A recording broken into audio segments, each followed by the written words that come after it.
Welcome to the third series of the Perth Catholic Heritage Project, developed by the Archdiocese of Perth.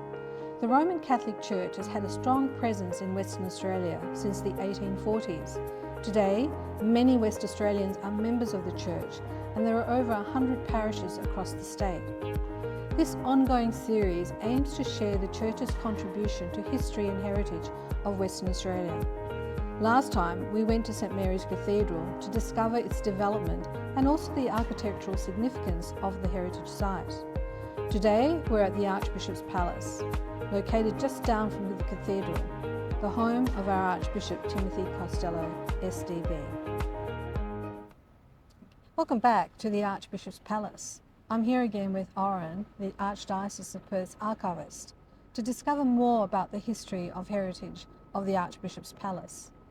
If you watched the first series, we talked about how this almost 170-year-old building was built. Now we've headed outside to view the magnificent gardens that is open to the community.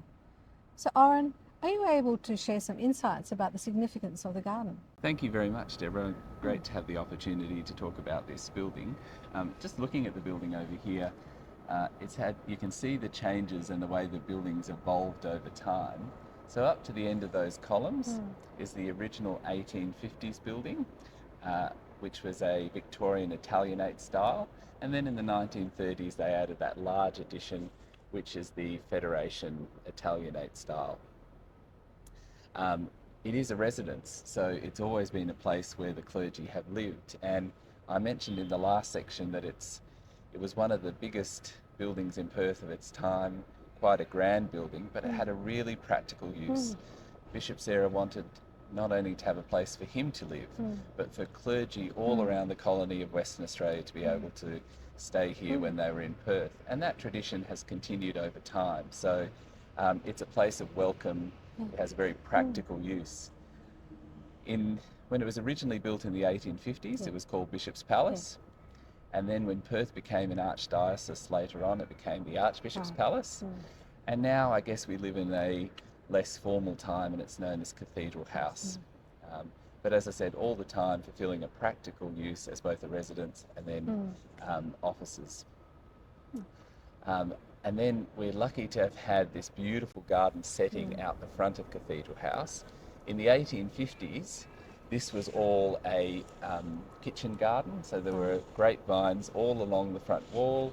There were vegetables grown here to feed the house. There was a well right in front of, near the front door to draw water up for the house. So everything in the 1850s had a practical use, and some of the photographs show this real contrast between this grand residence and then a kitchen garden out the front.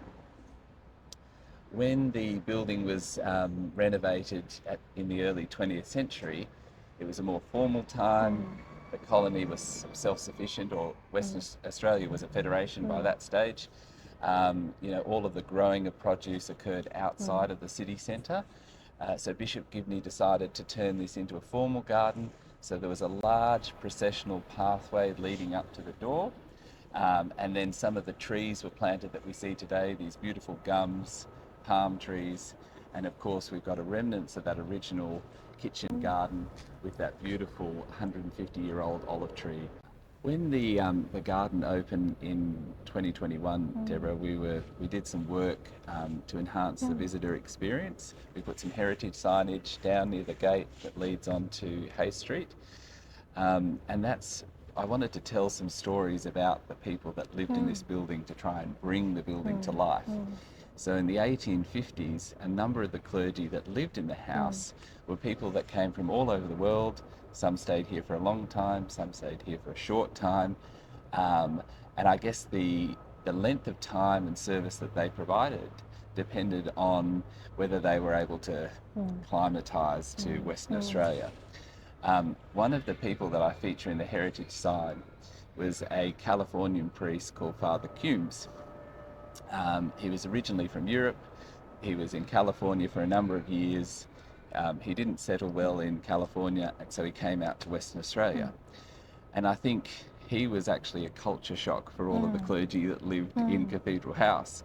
Because he had travelled so broadly, he had picked up little bits of the culture as he'd come to different places. So when he arrived at Cathedral House and started to unpack and settle himself in, they discovered he had all of these Chinese idols, which some of the clergy were really didn't quite understand. And then they discovered he had a monkey who became a favourite member of the Cathedral House. And the Mercy School, of course, is across the way. And Father Kums on the balcony over here used to let the monkey run along the balcony to entertain the kids across the road. So I think, you know, it's quite a novel story about, you know, people acclimatising to a new place. But also it gives you a sense of how close these buildings are and the Catholic precinct that we had here with the residents and the schools and some of the interactions that occurred between them. Thank you. What an interesting story of Cathedral House. And thank you so much for the transition from being the Archbishop's Palace now to a more open and more contemporary way of being called the Cathedral House. The grounds are beautiful and accessible, and it's wonderful to know now that we do have a manager on site who looks after the grounds and ensures that, you know, those who do live here are looked after, but also it holds its presence within the broader Perth community. So thank you very much, Odhran. That's really interesting information. Oh, thank you. Thanks.